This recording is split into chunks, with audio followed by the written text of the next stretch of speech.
Programa Visão Espírita. Apoio. Livraria Espírita Guilom Ribeiro. Há 50 anos divulgando o livro e a doutrina espírita.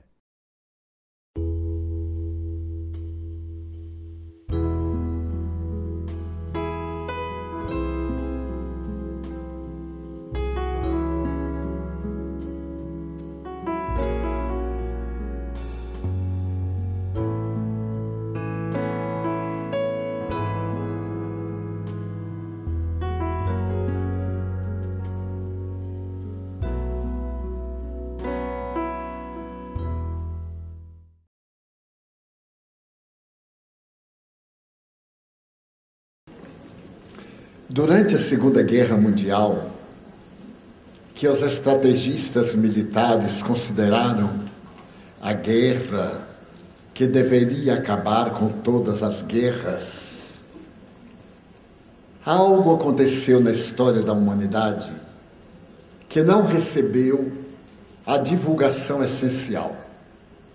Neste ano, o Papa Francisco referiu-se com uma coragem incomum, porque foi um genocídio, quando a Turquia deu lugar a uma guerra durante a guerra.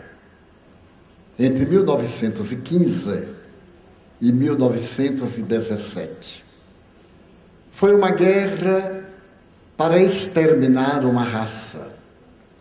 E nesses 2 anos de guerra, 1.500.000 indivíduos do país invadido tiveram sua vida ceifada. Foi publicado recentemente nos Estados Unidos um livro, agora traduzido ao português, que se chama Perdão Radical. O perdão é fundamental ao bem-estar e à paz da criatura humana. O seu autor é fundador de uma denominação protestante. Ele descende de tcheco-eslovacos, reside nos Estados Unidos e é um cristão desses que ultrapassam as denominações que nos classificam em grupos.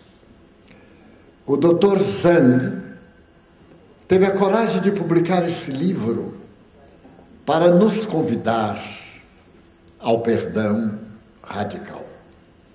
Toda vez quando falamos sobre o perdão, as pessoas defrontam muitas dificuldades, porque estamos presos a um conteúdo filosófico que perdeu seu valor diante da necessidade psicológica. Perdoar e esquecer, não necessariamente. Perdoar é um fenômeno psicológico. Esquecer é um fenômeno fisiológico. Perdoar é não devolver o mal conforme nos foi dirigido. Esquecer é diluí-lo nos registros da memória. Nem sempre aquilo que queremos esquecer, conseguimos.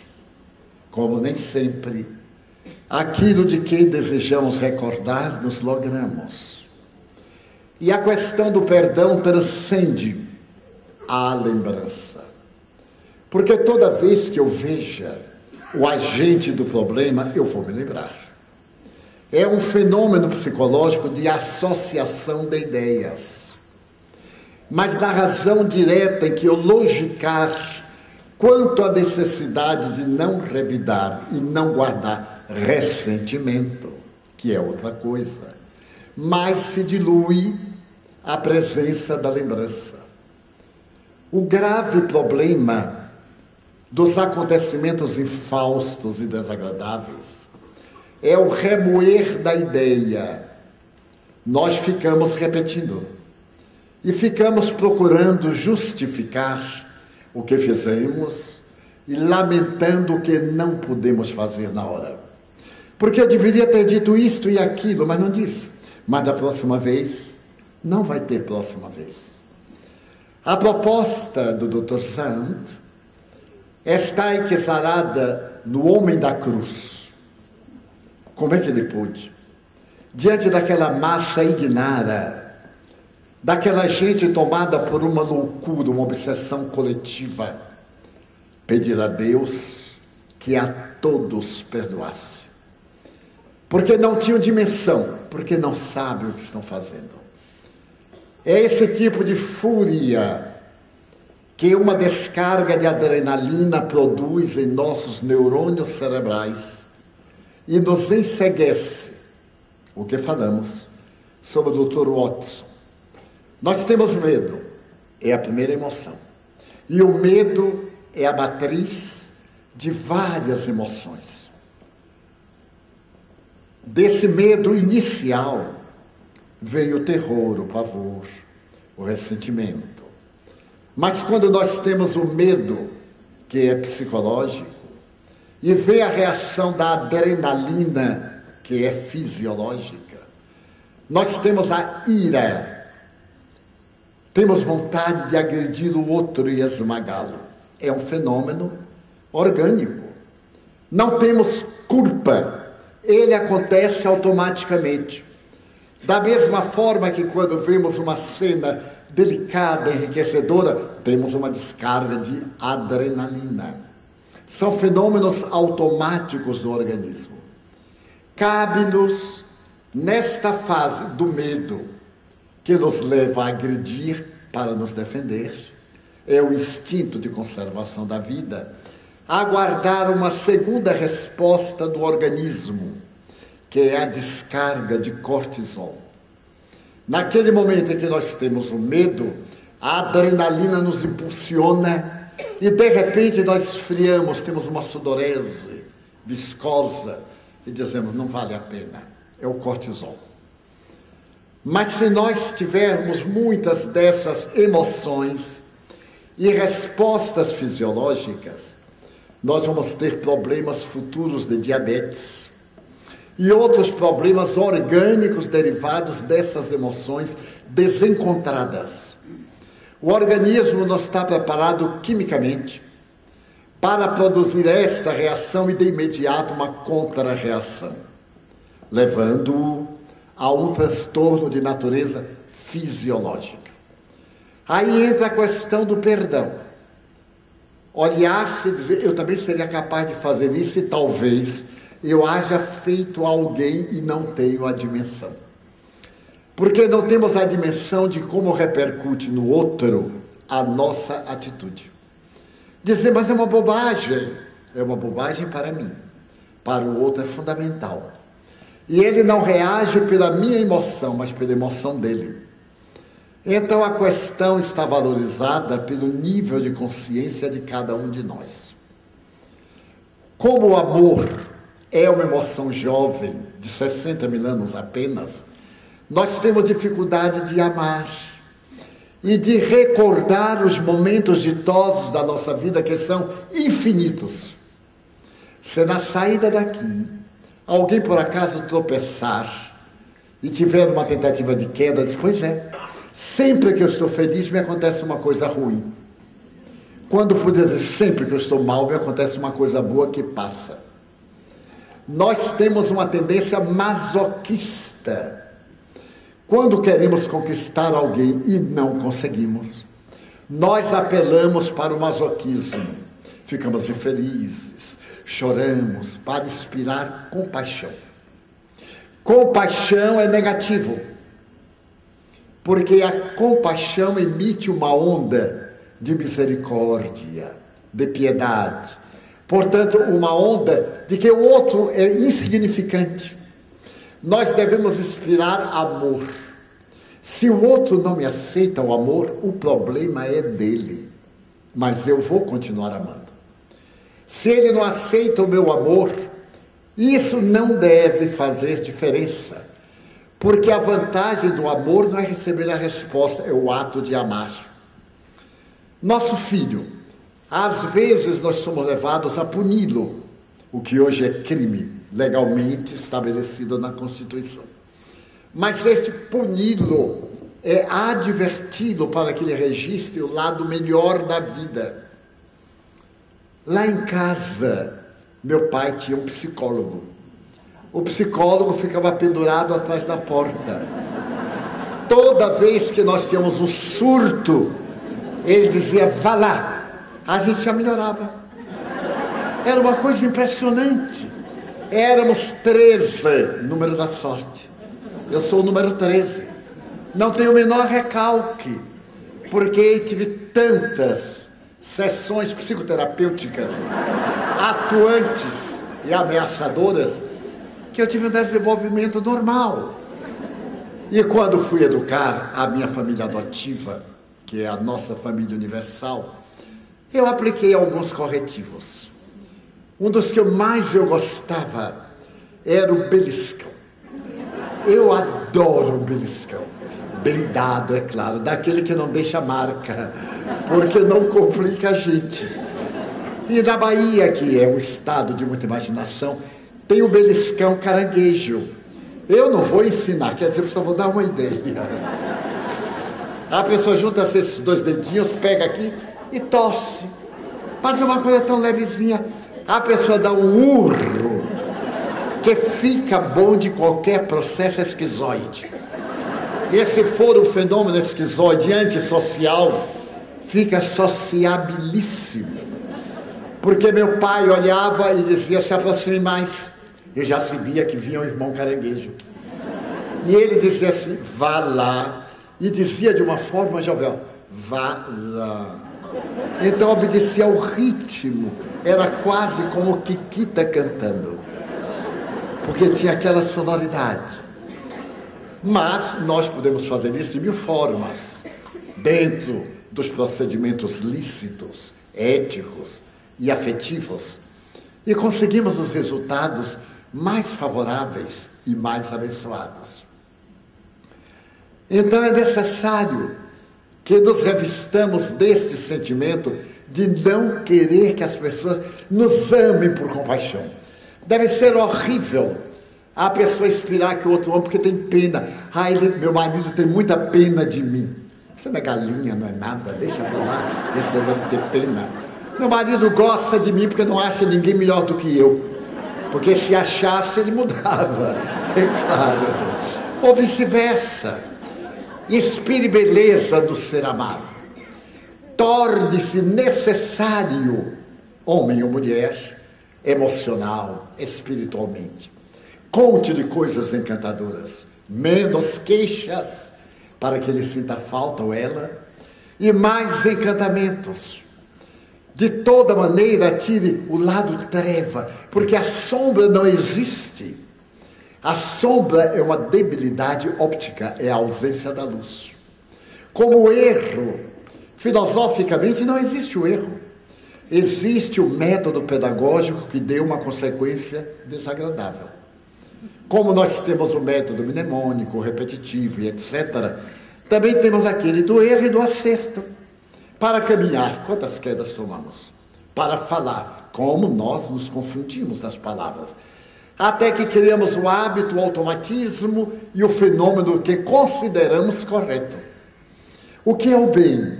Perguntou Allan Kardec aos espíritos. E eles redarguiram. É tudo aquilo de acordo com as leis de Deus. Que resposta? Quais são as leis de Deus?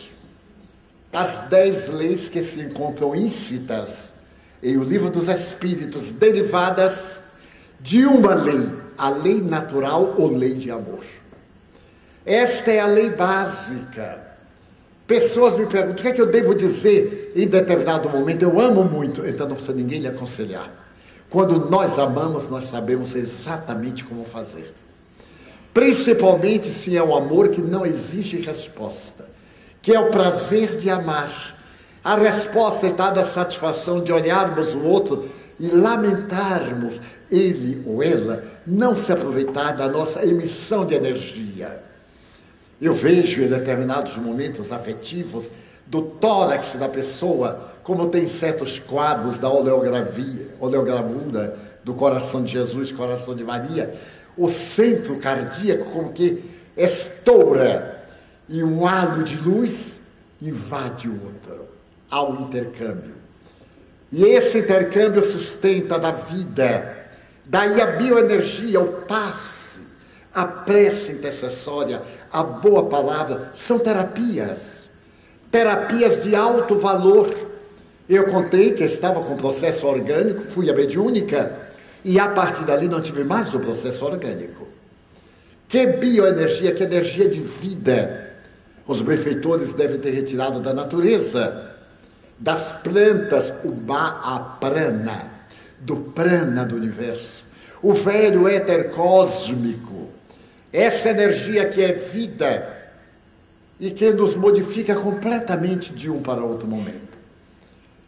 Então é necessário que, no ato do perdão, nós não remoamos o que aconteceu e trabalhemos para olvidar aquilo que foi desagradável, que nos fez mal.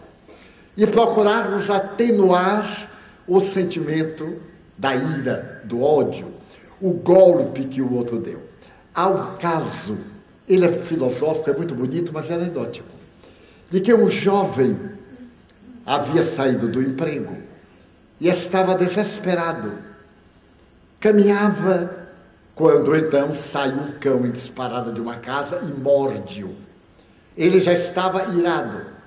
E ao receber a dentada deste cão, ele ficou com tanta ira que teve vontade de estrangular o animal. E levou esse sentimento para diante. Mas vamos retroceder. Ele não era um bom funcionário. E não sendo um bom funcionário, ele incidiu em vários deslizes. E o patrão despediu. Justa ou não justa a causa, houve motivos para que ele fosse despedido. E ao sair, ele morava no subúrbio, passando por uma rua, ele foi vítima deste cão. Mas na história verdadeira, o marido vem para casa, ele tem família bem organizada, e está livre daquele funcionário desagradável e antipático. Mas quando o funcionário chega em casa, deseja vingança. E a melhor maneira de se vingar era através de uma calúnia. Fez uma carta. Houve época que essas cartas anônimas e acusatórias estavam na moda. Felizmente essa moda foi ultrapassada, quase que totalmente. E ele então fez uma carta ao patrão, dizendo que se tratava de um homem nobre, o patrão, no entanto, sua esposa não correspondia. Sempre que ele estava no trabalho, ela recebia algum cliente em casa ao entardecer, que ele abrisse os olhos, porque afinal de contas a mulher isso e aquilo, e o patrão teve um choque. Ao receber a carta estava magnetizada do ódio do missivista. E quando o patrão pegou na carta, logo ele se encharcou da energia antes de ler a carta. E ao lê-la, ele absorveu a ira com que o outro descreveu. Amassou o papel, jogou na cesta e disse: miserável. Quem será esse miserável que me deseja tanto mal a ponto de caluniar minha mulher? Caluniar? E se for verdade? Eu faço de tudo para que ela desfrute. Será que ela me ama realmente? Será que essa carta é de alguém que me deseja o bem? Quando se deseja o bem, não se tomam atitudes dessa natureza. E ele ficou desconfiado. Foi à cesta de papéis, pegou, leu novamente a carta e resolveu guardar a carta. Guardou o explosivo no bolso, que continuou irradiando a sua ira. Teve uma ideia: chegar em casa mais cedo do que habitualmente, 18 horas, 18h30. Ele chegou a casa às 16 horas. E quando ele chegou armado, a esposa teve uma surpresa. Ué, por que está chegando tão cedo? A partir de agora, eu chegarei na hora que eu quiser. E não lhe darei margem a ocultar o que você vem fazendo. A mulher não sabia de nada. Mas ele estava conversando diante de uma culpada, graças à carta infeliz. Ela então diz assim: ué, mas o que é que está se passando com você? Não tenho que lhe dar satisfações. Eu sou o marido que cumpre o dever, tanto o conjugal quanto os deveres disso advindos. E de agora por diante eu chego à minha casa na hora que eu quiser, para ver o que se está passando nos momentos em que eu não estou aqui. A mulher que estava desprevenida disse: ele deve ter tomado alguma bebida, porque está estranho. Mas ele ficou armado e ficou observando-a. Ah, está se preparando, né? Quer dizer que às 16 horas toma banho, põe perfume, recebe os amigos, os conhecidos, né? E começou a ironizar. E ela resolveu levar aquilo como uma coisa secundária, um transtorno qualquer. Chegou o momento do jantar. E no momento do jantar, ele queria era brigar, mas não tinha como. Na hora em que é servida a sopa, ele toma a primeira colherada e bate no prato. E diz: você fica cuidando da aparência, enquanto essa empregada fica aí ouvindo Calbi Peixoto no rádio, e você dando-lhe corda, e a sopa quente e sem sal. Aí a cólera dele passou para ela, porque ela ficou irritada. Então pegou o prato de sopa e disse: chegou à cozinha e a empregada estava ouvindo o rádio. Ela então bateu com o prato que quebrou e disse: por sua culpa, o ódio está viajando. Meu marido agora vem brigar comigo porque a sopa está sem sal, eu nem vou provar. E está quente demais, você fica ouvindo essas canções que não valem de nada. A empregada disse: que deu na senhora? Que deu em mim? É que ele está danado da vida por sua culpa. A empregada disse: não é, Rosa? E então pegou os cacos do prato, jogou na panela e tinha um cão que estava ali comendo migalhas. A empregada deu um chute do cão e disse: sai daqui, infame! O cão saiu gasnindo, gasnindo. Quando passava um rapaz, que era um bom filho, mas passou da hora errada e o cão deu-lhe uma dentada na perna. O ódio está viajando. Quando deu a dentada, ele enfureceu e disse: que cidade miserável, que prefeito, prende as pedras e solta os cães. Não tem uma pedra aqui para me vingar. E ficou desesperado, pegou o automóvel, o veículo, chegou ao subúrbio, a calça surrada estava rasgada. E a mãezinha viúva, quando o filho chegou, ela: meu filho, coisa nenhuma. Tudo que me acontece é por sua culpa, porque eu não sou feliz. Muita gente não tem mãe velha para cuidar, porque se não tivesse você, eu estava morando na cidade. Não precisava vir para o subúrbio, porque tenho que vir, tenho que lhe ajudar. Mas meu filho, não há problema. Eu pensei que morando com você, eu o ajudava. Mas já que eu não o ajudo, não há problema. Eu estou no uso das minhas funções e amanhã vou arranjar um emprego. Eu me mudarei. O que eu quero é que meu filho não se zangue, que fique bem, tá bom? Tire a calça, eu vou remendar. E farei um remendo que vai ficar tão bem cerzido que você não vai notar onde o cão rasgou o tecido. Sou especialista. Vá tomar banho, tranquilize-se. Eu preparei o jantar e você vai me visitar quando quiser. Então o ódio encontrou o amor. E a ira dele teve tempo de acalmar. Ele reflexionou pela primeira vez e disse: não, mamãe, que seria de mim se não tivesse você? Afinal, a minha vida está presa à sua vida. Ter uma mãe em casa esperando-me todo dia para aquecer meu coração, isto é uma honra. É que eu estava muito nervoso. Eu fiquei com raiva do cão, mas não se contrarie, meu filho. Os dois abraçaram-se e o ódio morreu nos braços da ternura, que é a filha predileta do amor. Então, desta maneira, nós não devemos remoer as coisas negativas e sempre repensar as coisas positivas. Toda aquela coisa boa que nos acontece, nós repararmos. Da hora de nos deitarmos, lembremos da questão 919 do Livro dos Espíritos. Quando Allan Kardec pergunta qual o método prático mais eficaz para ser-se feliz neste mundo e libertar-se das más inclinações. E os Espíritos responderam: sábio da antiguidade, já vos disse, conhece-te a ti mesmo.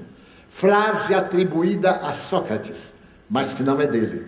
É dos 7 sábios pré-socráticos.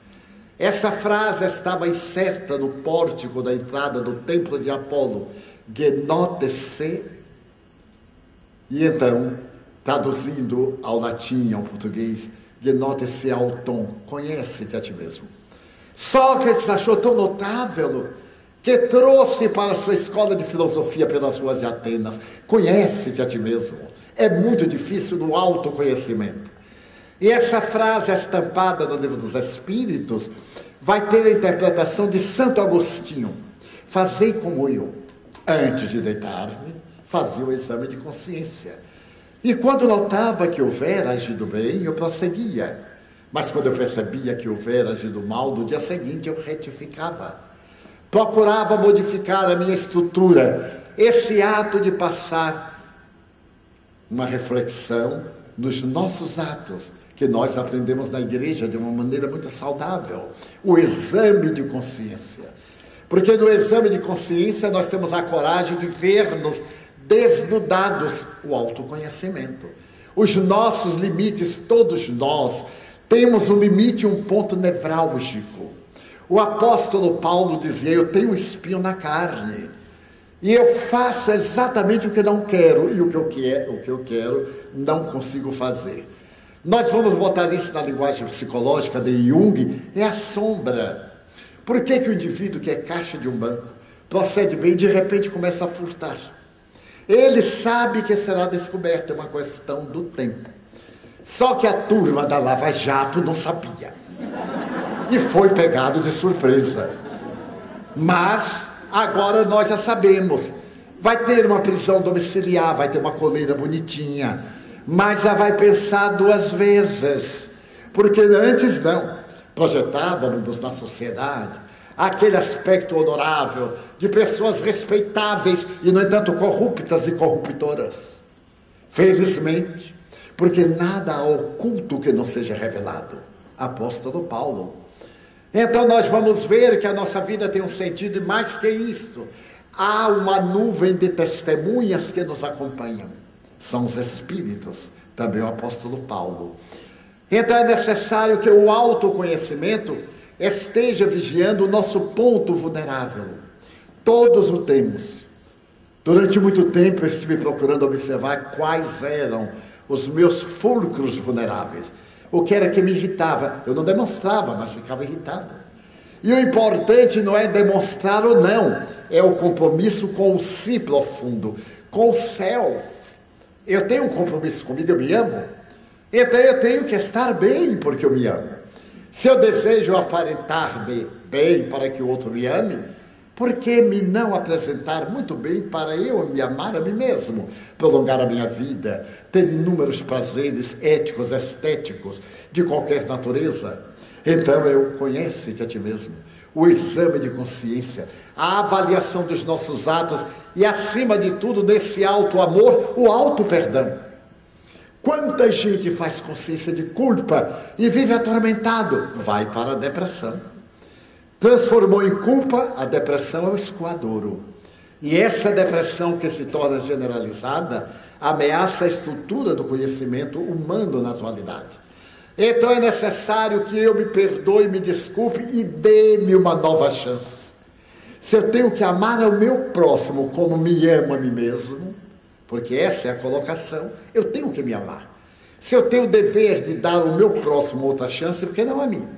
Eu cometi um ato arbitrário no dia que eu descubro, o capítulo número 9 de O Céu e o Inferno, quando Allan Kardec apresenta o Código Penal da Vida Futura.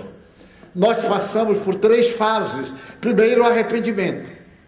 Mas arrependimento não paga dívidas, diz o ditado popular. Depois do arrependimento, nós vamos ao segundo período, que é a expiação. Eu não devia ter feito. Foi um momento infeliz. Por que eu ainda cometo esses deslizes? Para depois a reparação.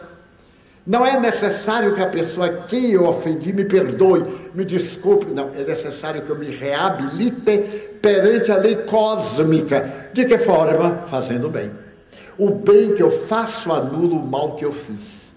Porque ninguém prejudica a outrem.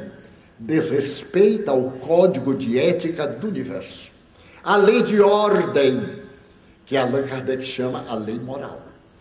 Então se torna fácil eu me perdoar E graças a Deus eu tenho aprendido a perdoar. Porque quando eu dou uma baianada, é daquelas. É daquelas que quase não merece perdão. Mas eu digo, agora eu aprendi como não fazer. Daí, muito obrigado por me haver equivocado. E fico imensamente feliz. Eu já dei assim baianadas, mas tão curiosas. Porque quem não sabe, dizia minha mãe analfabeta, é como quem não vê. Não enxerga, não tem sabedoria. Certa feita eu estava no Rio de Janeiro e recebi o convite para um almoço. Desses almoços complicados, era na casa de um ministro de Estado. E eu fiquei morto de vergonha. Como é que eu vou? Como é que eu vou me vestir? Como é que eu vou sentar à mesa? Aí comprei um tratado de ética, mas não dava tempo, eu li tudo de etiqueta, porque eu podia atrapalhar, fazer a coisa errada numa hora que não era. Mas por fim chegou o dia. E eu sei que esses almoços, com exceções, a gente deve almoçar antes, porque na hora de você ver tudo à francesa. É aquela gotinha de misericórdia, e a gente apenas experimenta. E eu sabia que tinha que botar os dedinhos assim, para o charme. É o charme francês. Então, às 10h30 eu fiz um lanche de calabresa com pão, para poder almoçar ao 12h30. E fui, era em Copacabana. E quando eu cheguei, fui recepcionado pela senhora que me disse, meu marido, ele é ministro da aviação, e houve um problema na Leopoldina Airways, e ele não pôde vir. Pede desculpa, você vai almoçar comigo. Eu não desmaiei porque não me lembrei. Porque aqui para nós, mulher é muito complicada. Homem não, vai de qualquer jeito, se atrapalhar, deixa assim mesmo. Mas a mulher, ela dá uma olhada assim de geladeira, que a gente perde a dignidade. Eu disse, muito obrigado, madame. E disse, o que será de mim nesse dia tumultuado da minha vida? Naquele tempo usava-se um traje muito elegante chamado Palazzo Pigiama. E ela estava com um tal de Palazzo Pigiama italiano, aquela coisa, e eu a baiana bem atrapalhadinho. Era um contraste vivo, mas era atraente. Sentamos-nos, quando de repente veio o mordomo. Já almocei em casa de mordomo. Ele abriu assim a porta entrou pela parede, na porta de vidro, e aquela mesa imensa, aquele vaso decorado, a cadeira dela lá e a minha cara. Para a gente falar, precisava de um walk-talk, porque era tão longe. Não pode falar alto, que é falta de educação. Se fala baixo, ninguém ouve. Imagina que situação complicada. Meus amigos, chegou o momento mortal. E sentei, ela contou-se de volta, faz favor, sentar-se à cabeceira, eu me sentei à cabeceira, dando a impressão que aquilo para mim era tão comum, era a primeira vez na minha vida. E de repente me atacou uma sede da seca do Ceará de 1780. Mas eu ardia de sede. Eu digo, meu Deus, eu vou morrer de sede. Então dei uma olhada discreta para o aparador, para ver se tinha refrigerante, se tinha suco, se tinha água, se tinha cachaça, o que tivesse, nada. Eu digo, eu vou desmaiar de sede. E a sede, ele deve ser homem, você é só recém-saído do inferno. Ainda não deu tempo de aplacar. E ela rindo, e eu também rindo com a sede. Aí eu olhei, tinha aquela série de copos, um copinho, um copo, um copoto, um copazo, um copato, mas água que era boa, nada. Aí eu fiquei olhando com a maior da saudade e vi um copinho assim, tão engraçadinho, com um líquido. Eu disse, você vai morrer, meu filho. Graças a Deus. Aí eu, como que não quer nada, fiquei pegando o copinho, né, que é deselegante, mas tinha que começar. Eu peguei, e ele estava até um pouquinho gelado, eu digo, tá no ar. Mas quando eu toquei, eu vi que ela tomou um susto. Eu disse, cometi alguma gafe, mas já está cometida. Pela metade ou inteira, vamos logo a tudo. Eu peguei o copo e mandei brasa, tomei água. E aí passou a sede. Na hora que passou a sede, chega o garçom com centenas de garrafas de tudo. Tinha água, tinha uísque, tinha isso, tinha aquilo outro. Mas eu já tinha tomado água. Aquela água fatídica. E veio o almoço. E o garçom não gostou da minha cara, não sei o que ele achou. Porque ele vinha para servir, e ao invés de colocar os santos pratos à mesa, ele ficava na mão. E não pode haver nada pior do que essas carnes chiques, que vem cortada, mas não vem cortada. Ela vem cortada, mas não vem cortada. Cortada até o fim. Ela vem mais ou menos para a gente dar o corte final. E faca na casa de rico não corta nem manteiga. Eu peguei o tal da faca e com os dedinhos ele assim com a bandeja, eu comecei. E aí fui botando força. E fui botando. Ele abaixando a minha cabeça, bateu na dele. E ela de palácio ao pijama, olhando. E eu digo, meu Deus, que prova, por que para ser espírita eu tenho que comer na casa de ministro? Que tem a ver uma coisa com outra. Aí o garçom olhou para mim como que disse, tu me paga. E saiu. Bom, foi um morticínio. Terminamos, eu orava, pedia a Deus que não viesse mais prato nenhum e vinha. O problema é que vinha o prato, mas o conteúdo era uma folha de coentro com risco. Era uma cebolinha com outro risco. Eu digo, vou morrer de comer risco. Bom, mas sobrevivi, eu já estava mais ou menos forrado. Aí chegou a hora da sobremesa. E primeiro vieram as frutas, vieram as uvas. Aí, a senhora do ministro pegou uma uvinha, bem na minha cara, pegou assim. E eu fui acompanhando. E chegou no copinho, lavou. Eu disse, mas rico é tão complicado. Ao invés de ficar calado, eu não consigo ficar calado. Meu pecado é esse. Eu disse assim, nossa, é necessário lavar? Ela disse, é. Eu disse, na Bahia já vem tudo lavado. Meus amigos, ela disse, não, Divaldo, é que é elegante, é tipo... Eu disse, mas já vem lavado, até a gente enxuga com papelzinho, não sei o quê. Ela disse, vamos quebrar o protocolo. Eu digo, aleluia, traz os pratos todos, comecemos de vez. Era só a aparência, então já tem a dimensão de outras baianadas que eu dei. Mas terminado, eu adorei, porque ela voltou ao normal, quase que tirou o palácio pijama, ficou só de pijama, sem o palácio. Conversamos, era uma pessoa adorável, mas tinha que pôr a máscara da hipocrisia social. E nos identificamos em vários pontos. Tinha uma boa formação ética e era uma excelente esposa. Até hoje somos amigos. Só que ela, eu vou envelhecendo, mas ela está rejuvenescendo.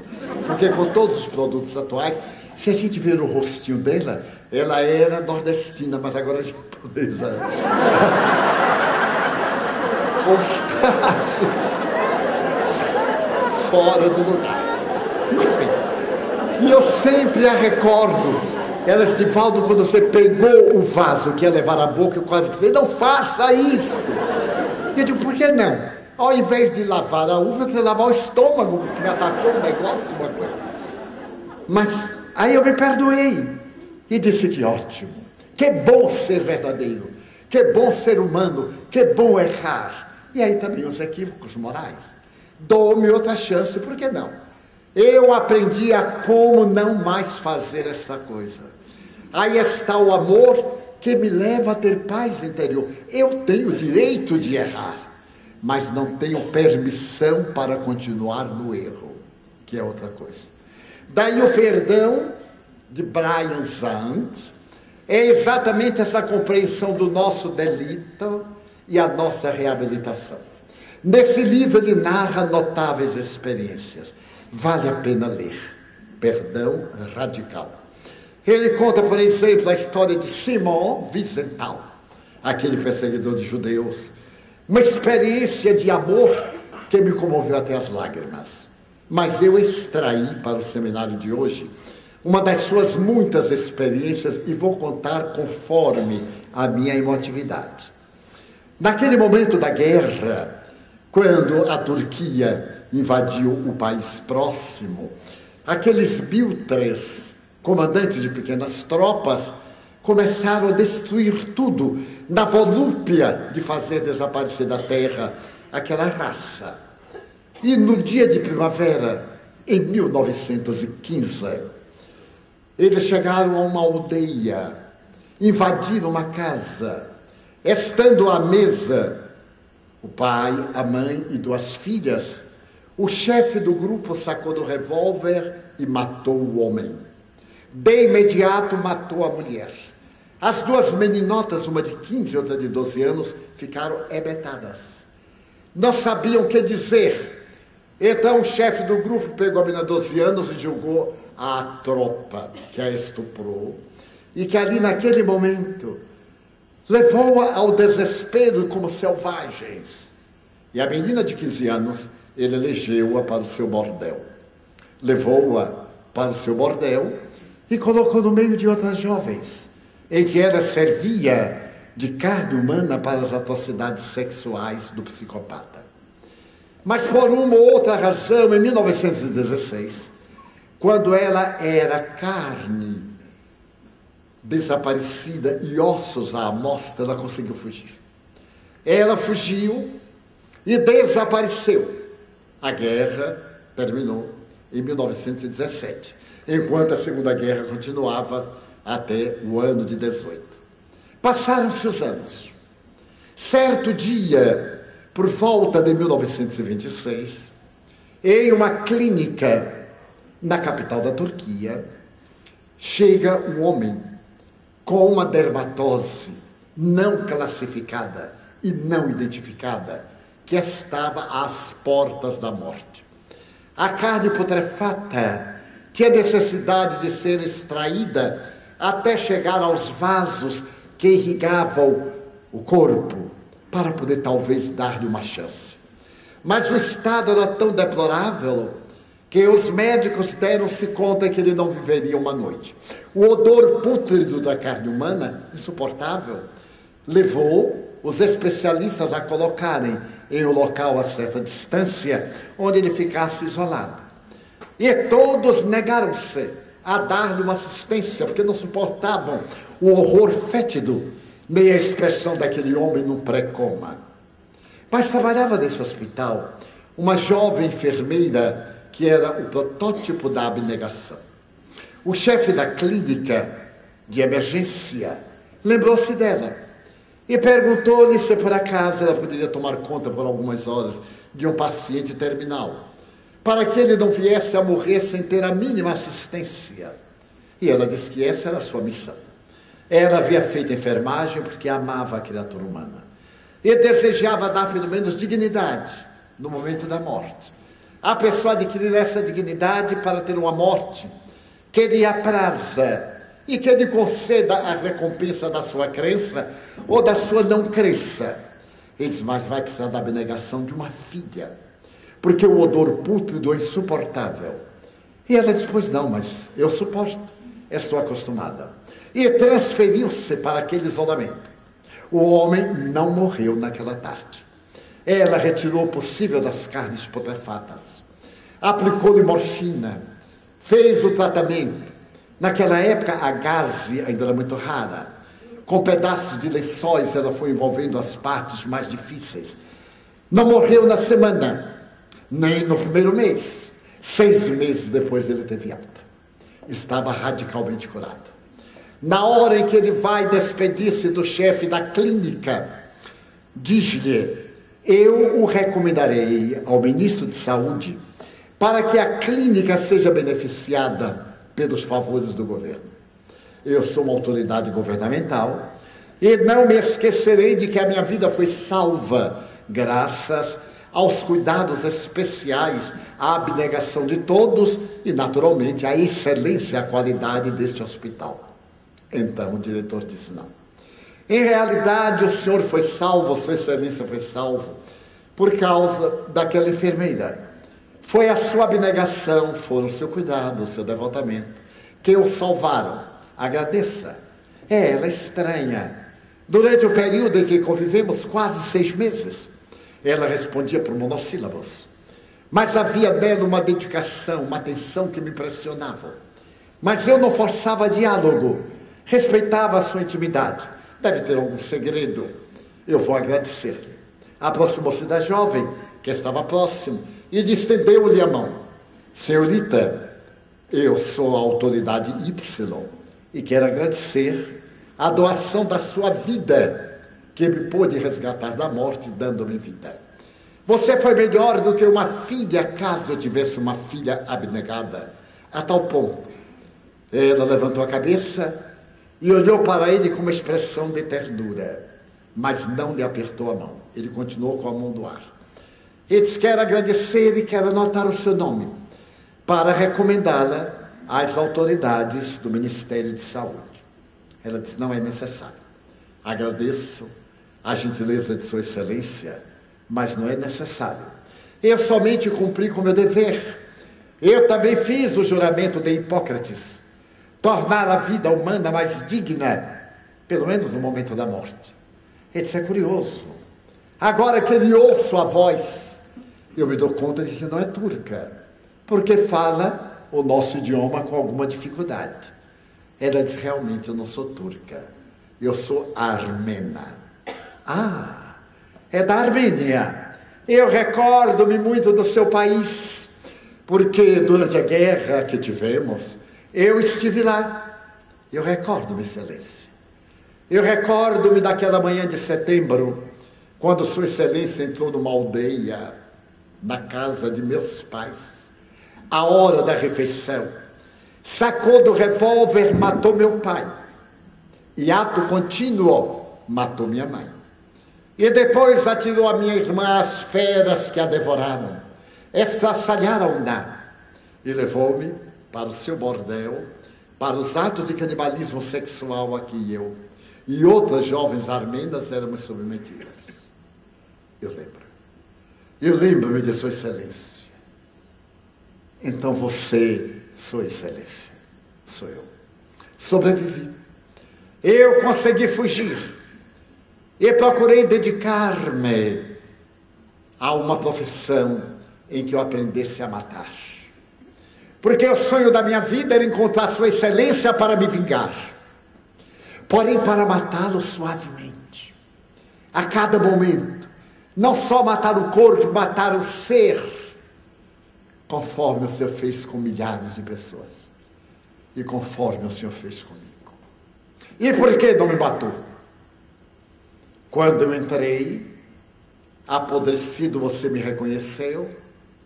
Sim, Excelência. As vítimas sempre reconhecemos os algozes, embora os algozes nem sempre reconheçam as vítimas. Mas porque então não me matou? Eu tive vontade. Mas nesse ínterim, entre a minha fuga do seu prostíbulo e o curso que eu fiz aqui em Beirute, eu me tornei cristã. E aprendi com o homem da cruz a perdoar. Ele, no momento extremo, pediu a seu pai que não imputasse aquele crime na ignorância. E eu me lembrei de Sua Excelência matando meus pais.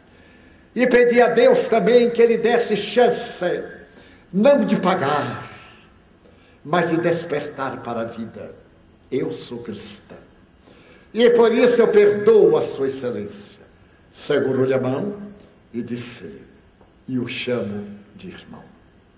Muito obrigado. Brian Zand termina essa narrativa em outras cores emocionais com a seguinte pergunta: você perdoaria? Cada qual responda, porque cada qual tem a sua emoção. Você perdoaria?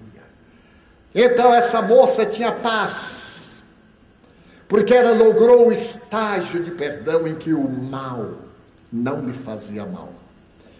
Possuía um sentimento de grandeza e de abnegação, porque não permitiu que o fel desse psicopata viesse destruir a sua vida de menina de uma pequena aldeia. Então, para que nós tenhamos paz, é necessário que aprendamos a amar e que o digamos, que tornemos o amor mais popular, que digamos àqueles que convivem conosco: quanto é bom ter você ao meu lado. Quanto é bom poder amá-lo. E um amigo me disse: se a gente não amar, eu disse: minta. Você já mente tanto. E de tanto mentir, você vai terminar acreditando. Porque o mentiroso tanto mente que toma aquela mentira como verdade, se adapta. Então aprendamos a esta postura da paz. Essa paz que somente Jesus pode dar, porque nos oferece a certeza da imortalidade da alma. Nós somos o resultado daquilo que fizemos a nós próprios. Nós seremos o fruto da nossa decisão. Em uma frase monumental do médium Francisco Cândido Xavier, o apóstolo, ele diz o seguinte: já que não podemos voltar ao passado para apagar o mal que fizemos, façamos o bem e colheremos os frutos saudáveis adiante. Então, o perdão é o passo decisivo para que o amor luarize a nossa alma e nos dê essa paz, que se deve irradiar como magneto, ensejando aos outros a alegria de conviver conosco. Quantas pessoas certamente já nos haben dito: é tão bom estar com você. Eu gosto de encontrar com você porque algo em você me tranquiliza. Quando eu estou perturbado, quando eu tenho momentos de sede, de vingança, eu lembro como se portaria fulano. Eu sempre me pergunto como se portaria Jesus. Que diria Jesus? Aquela mulher pegada em adultério. O crime era um apedrejamento até a morte.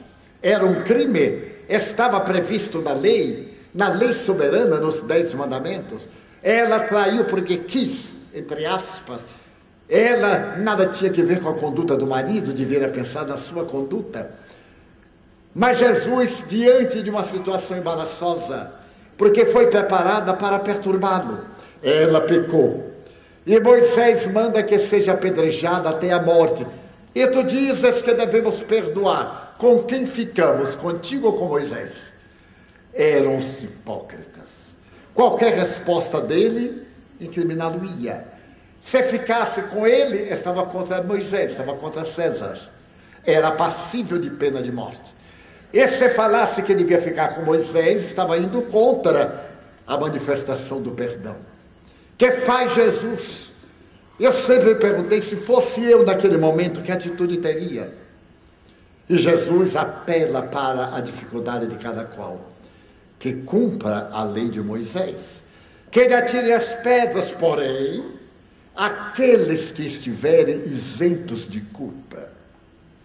E o Evangelho é de uma beleza ímpar. Ninguém se atreveu e todos dali se afastaram, a começar dos mais velhos, porque naturalmente teriam mais responsabilidades e gravames. Hoje seria talvez os mais jovens, porque o erro, a sensualidade, a permissividade está de tal forma que temos dificuldade de encontrar a conduta reta para ministrarmos no próprio lar. Mas então vem as luzes consoladoras da doutrina imortal e dizendo: faça o melhor ao seu alcance. A divindade não nos julga, a divindade examina as nossas possibilidades e compreende como nós agimos, dando-nos a chance de ser cada vez melhores. Por isso que, repetindo agora Viktor Frankl e também Carl Gustav Jung, necessitamos de uma meta para encontrarmos a paz. Nós iniciamos em 1970 o movimento Você e a Paz. Se você for pacífico, você será pacificador. Se for pacificador, será pacifista. E onde você estiver, a paz estará com você. Não como sua sombra, mas como sinal da luminosidade divina. E a humanidade nunca necessitou tanto de paz como hoje. A paz no lar. O relacionamento pais e filhos, cônjuges e parceiros. A piedade fraternal para aqueles que não nos compreendem. A solidariedade para os que estão escorregando a cada instante nos gravames da vida. Então nós necessitamos de nos voltar para Deus. Demos-lhe o nome que nos aprouver. Essa inteligência suprema do universo é a causa primeira de todas as coisas. E dizermos: aqui estamos, Senhor, que se faça em nós conforme a tua vontade. E a vontade dele é o bem imarcessível. Vivemos uma grande crise, como dissemos no início, que é de natureza moral. Que essa crise nos ensine solidariedade e morte do preconceito. que demos a cada qual o direito de ser como é, e a nós exijamos ser cada vez melhores, superando a nossa sombra, acendendo luz na estrada e deixando pegadas luminosas, para que todo aquele que venha após nós possa dizer: por aqui passou um anjo que deixou setas apontando o porto de segurança.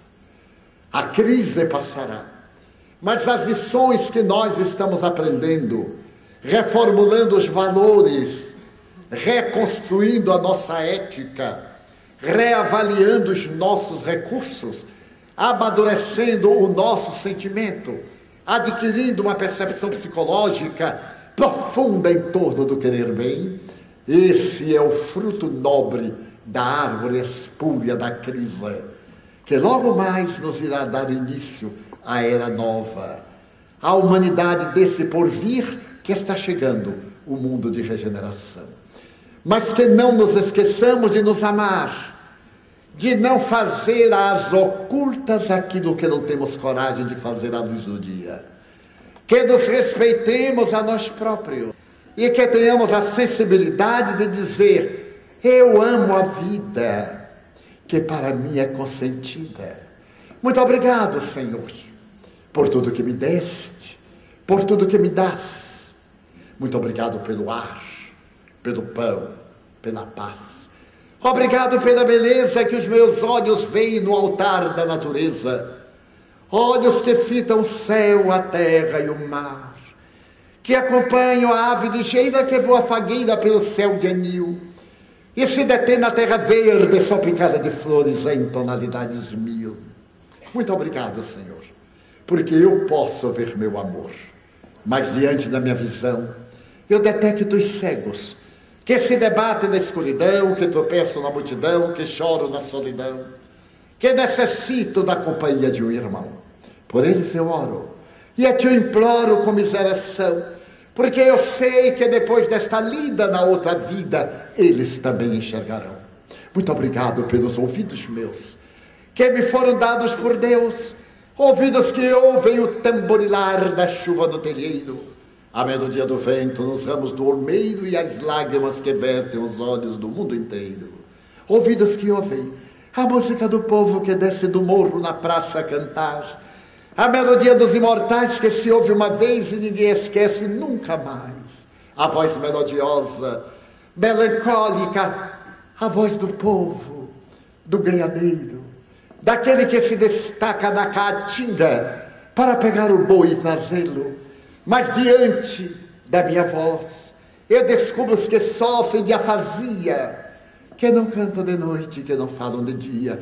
Por eles eu oro e a ti eu imploro comiseração, porque eu sei que depois desta dor, no teu reino de amor, eles também cantarão. Muito obrigado, Senhor, pelas minhas mãos, mãos que aram, mãos que semeiam, mãos que agasalham, mãos de ternura que libertam da amargura, mãos que apertam mãos dos adeuses, que limpam feridas, que enxugam lágrimas, suores das vidas, pelas mãos de sinfonias, mãos de poesias, mãos de cirurgias, mãos de psicografias, pelas mãos que atendem a velhice, a dor, o desamor, pelas mãos que no seio embalam o corpo de um filho alheio sem receio, e pelos pés que me levam a andar sem reclamar. Obrigado, Senhor, porque eu posso caminhar. Diante do meu corpo perfeito eu te quero rogar, porque eu vejo na terra aleijados, infelizes, amputados, marcados, paralisados, que se não podem movimentar. Eu oro por eles, porque eu sei que depois desta expiação, na outra reencarnação, eles também bailarão. Muito obrigado por fim, pelo meu lar. É tão maravilhoso ter um lar. Não é importante se este lar é uma mansão, uma favela, um ninho, um grabato de dor, um bangalô, uma casa no caminho, um duplex, seja lá o que for, mas que dentro dele exista a presença do amor de mãe, ou de pai, de mulher, ou de marido, de filho, ou de irmão, a presença de um amigo, alguém que me dê a mão, pelo menos um gato ou um cão, porque é muito triste viver na solidão. Mas se eu a ninguém tiver para me abraçar, nem o teto para me guardar, nem uma cama para repousar, nem aí reclamarei. Pelo contrário, eu direi: obrigado, Senhor, porque eu nasci. Obrigado, Senhor, porque eu creio em Ti. Pelo Teu amor, obrigado, Senhor, pela Sua atenção. Muito obrigado, senhores.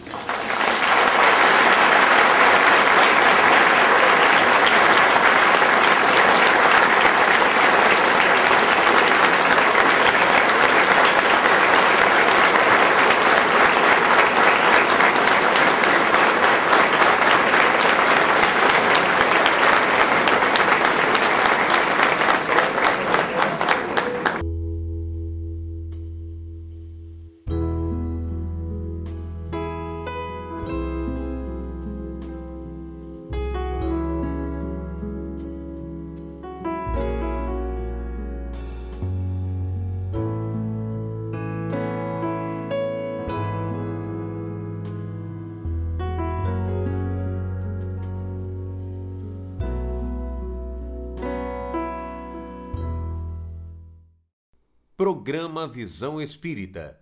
Apoio: Livraria Espírita Guilom Ribeiro. Há 50 anos divulgando o livro e a doutrina espírita.